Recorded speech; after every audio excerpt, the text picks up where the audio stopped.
નમસ્કાર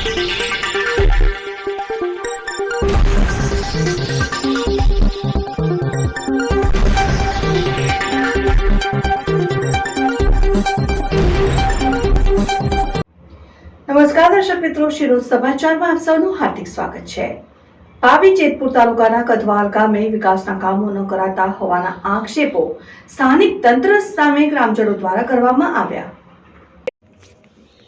છોટાઉદેપુર જિલ્લાના પાવી જેતપુર તાલુકાના કદવાલ ગામમાં વર્ષોથી સરકારશ્રીની ગ્રાન્ટો આવે છે। અનેક સરપંચો અને ધારાસભ્યો ચૂંટાઈને આવ્યા છે, તેમ છતાં કદવાલ ગ્રામ પંચાયતમાં આવેલા કદવાલ નવાપુરા કાંચલા ફળિયામાં રોડ રસ્તા સહિતની પ્રાથમિક સુવિધાના અભાવે હજુ પણ સ્થિતિ યથાવત હોય સ્થાનિક ગ્રામજનોએ ભારે હાલાકી ભોગવવી પડી રહી છે।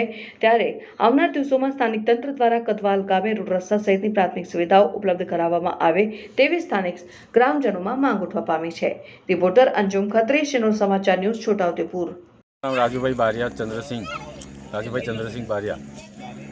हमारे आटली तकलीफ है कारण के मरण थयुं होय के पछी कोई भी सुरक्षा के मरण थयुं होय अने पण बीजाना क्षेत्रों में लई जवा माटे आवे। अमारे आटला बधा सरपंचो घणा सरपंचो चूंटाया पण अत्यार सुधी कोई रस्तानी के कोई जातनी सुविधा नहीं। तो पानी वत्ता कोई भी पण सरकारी कोई जातनी सुविधा नहीं।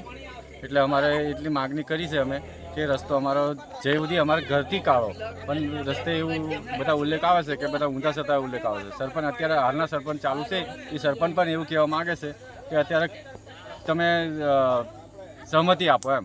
અમે સહમતિ લાવ્યા છે તોય છતાં પણ આ બધા આ રીતના નાટક કરીને બધા 5 વર્ષની અંદર બધા વિતાઈ દેશે। આવી રીતે અમે 20 વર્ષ નીકળ્યા છે પણ કોઈ જાતની અત્યારે એ નથી સુવિધા। हमारा से साहब एक मारी उम्र थी से लगभग 60 वर्षनी उम्र है, तई सुधी आ लोग अमारे कई सरपंचों के धारासभ्यों के घना बधा आवे छे पण कोई अमारी संभाल लेता नहीं।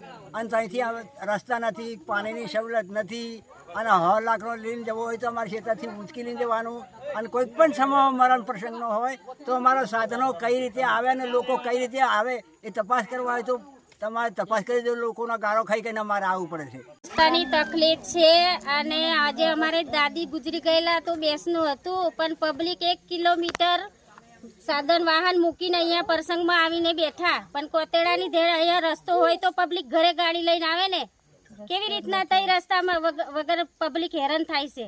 આજે માણસ ઘર અમારું ઘર હેરાન થતું સગાવાલા પણ હેરાન થઈ રહ્યા છે।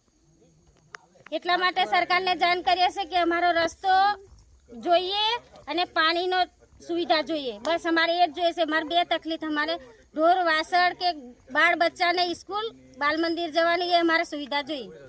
રસ્તાની પણ સવલત અમારે જોઈએ। રસ્તા વગર જાય કેવી રીતના બાળકો મૂકવા? ખેતરોમાં એક રસ્તા જતા હોય તો બૈરાએ મૂકવા જાય ને છોકરાને, નહીં તો જાય કઈથી। શું નામ છે બેન તમારું? સંગીતા। બે બાજુ Thank you.